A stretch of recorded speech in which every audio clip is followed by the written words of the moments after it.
ابتدت تتحرك، في انفجار هيفجرنا كلنا. بنحب كده اول ما بنروح البيت بالليل نجري على التلاجة ندور على اي عشاء، والاهم من ده اننا بعدها بننام كده وننتخ. تلاقي بقى حد كده جاي جنبك يقول لك ايه يا ابني حرام عليك كده هتتخن، ده كله الا الاكل بالليل. طب تعالى بقى نصحح الخرافه دي. ده حاجة عجيبة، يعني لازم تجيبوا الكلام لنفسيكوا يعني.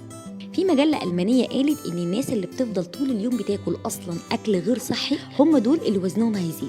عشان كده ما ينفعش إن احنا نلوم وجبة العشاء لوحدها ونقول هي اللي هتطخن، لأني باكل بالليل وناسي إن أنا طول اليوم عمال باكل عمال على بطال. بكل بساطة كده موضوع التخن وزيادة الوزن بيعتمد على السعرات الحرارية اللي بتدخلها لجسمك طول اليوم. أحدث الدراسات العلمية أكدت إن مفيش دليل قوي بيربط بين الأكل بالليل وزيادة الوزن. طيب ليه بقى الخرافة دي انتشرت؟ خلينا متفقين إن الكسل والأنتخة عامل مهم جدا ان وزنك يزيد، وانك بعد يوم طويل تلجأ لوجبه من الاكل الجاهز مثلا زي البرجر او البيتزا او اي اكل من الاكلات السريعه دي، وتكون دي اول حاجه تنزل معدتك بعد يوم طويل، اعرف ان هنا وزنك هيزيد يعني هيزيد. الخلاصه العلميه بقى بتقول عايز تاكل بالليل خليك حريص انك تاكل اكل صحي، او على الاقل ابعد عن الوجبات السريعه بالليل، وان مفيش حاجه اسمها الاكل بالليل بيتخن. لو كلت وجبه فطار او غدا دسمه يبقى لازم بالليل وجبه العشاء تكون خفيفه، وكمان لو اكلت اكل دسمه بالليل ده هيأثر على نومك جدا. وبكده تكون خلصت معلومة وخرافات النهاردة. استنونا في حلقات وخرافات جاية كتيرة، وسلام عليكم.